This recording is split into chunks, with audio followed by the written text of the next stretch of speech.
Some of the players that have played at Highland Park gone on to the pros. George Lee, John, that's an error there. That actually should be George Trapp. Well, I take that back. John Trapp and George Trapp. George Lee and Terry Durod. Just a few of the Highland Park players that have gone on to... If you have a school that sends 4 people to the pros, you've had a successful program. Yeah. Bobby Joe Hill, back in 1961 grad, played on that North Texas State team that won the NCAA title.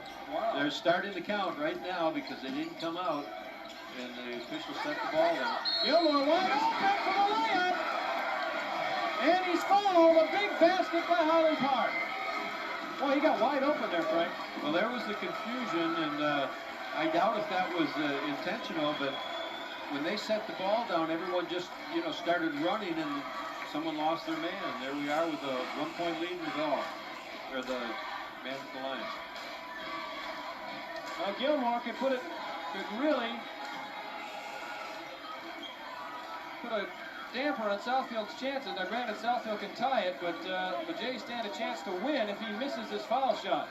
If he makes it, it's 54-52, and Southfield could still win on a 3, but I don't think the Blue Jays would try a 3-pointer.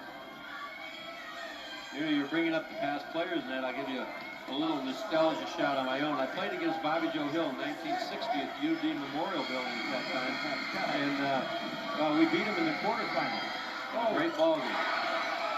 Gilmore with a big free throw. He's had a good game tonight, and Southfield will call timeout.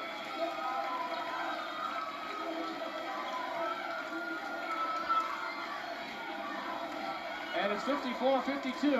Highland Park in front, 16 seconds to go. Right now, if you're Harry Vandenbrink here, Frank, you've got to design the basket play. Well, what it is, he's allowed to run the baseline. That's, even though the officials ain't involved here, it's a timeout after a basket. They're going to get it out on the bottom. They're going to be able to run. Okay, the first thing you try to do is set somebody into running you down. Everybody has a play that they work on in practice where you pick up the charge off of a pick. And then the next thing, depending on their timeout situation, you may want to get the ball to midcourt and use 2 seconds and take another timeout rather than, do that with a pass rather than dribble it up there. I don't know if they have any timeouts left. After that, it's penetrate and make them stop you. You have to go to the basket with the ball and then everybody rebound. Usually in this situation, the guy who scores is going to be the rebounder because everyone's going to step to the driver. But you've got to go to the hole with the ball. Don't take the J. All right, I have unofficially Gilmore with 17 points. He's certainly been the big factor in this game. All right, here we go. 15 seconds and counting. Marvin Reynolds. Duncan. He's going to call a charge. Foul, yep. He pushed off with his left hand. Stuck the arm out. You got 8 seconds. You got to go for the steal, just as they did at the end of regulation. And you're going to go for the steal. If you don't get it, you take a piece of his body. Highland Park gets in a stack situation where they line up in an I with 4 men even with the ball, and then they're going to split off of that with the first 2 men. And then I'm sure if they need help, they come from there. And Highland Park will take timeout, so called by John Middleton. Terrence Rose checking in for Southfield, number 20. So with 8 seconds to go, Polar Bears basically just have to get the ball in bounds, not turn it over, get fouled, and win the game at the free throw line.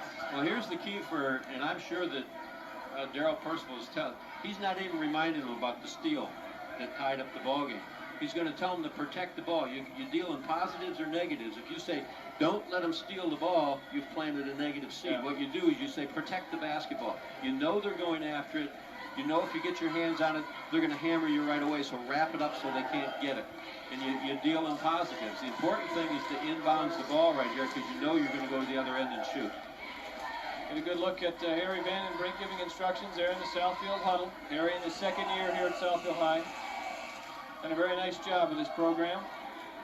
The Blue Jays always do when they end a timeout. Clasp the hands together. 8 seconds left. Highland Park will inbound it. Anthony Young will do the honors, number 42. Okay, he's going to line up. He's got another variation off this. The 2 inside people are going to go screen for the outside, and they send someone long. Here we go. Hand the ball off. There's the foul right away with 5 seconds to go now. Marvin Reynolds, I believe, the guilty party. It's either Marvin Reynolds or Chris Greer. Well, they end up with John Middleton with the ball, which that surprised me because unless Coach Percival feels he's the free throw shooter you want at the line, because if you're going to send one guy directly at the ball as they did, I got to send the guy I want. When he gets the ball, they're going to hammer him. But that's who's going to be at the line. Marvin Reynolds, the guilty party on the foul. There you get a good look at the clock. And John Middleton at the line for Highland Park. Unofficially, John only with 3 points on the game. John's got to go to the front of the rim. He's going to be jacked up. Oh, missed it. It'll count. Oh, no good. And Highland Park, despite missing 3 players, 1 starter, and having another starter sick, the Polar Bears come to Southfield High here and do a whale of a job. Thanks to a fine game by number 24, Keith Gilmore, they beat Southfield 54-52. We'll be back with more LO11 coverage of Winter Sports 90 right after this. So once again, the final score, Highland Park 54, Southfield 52.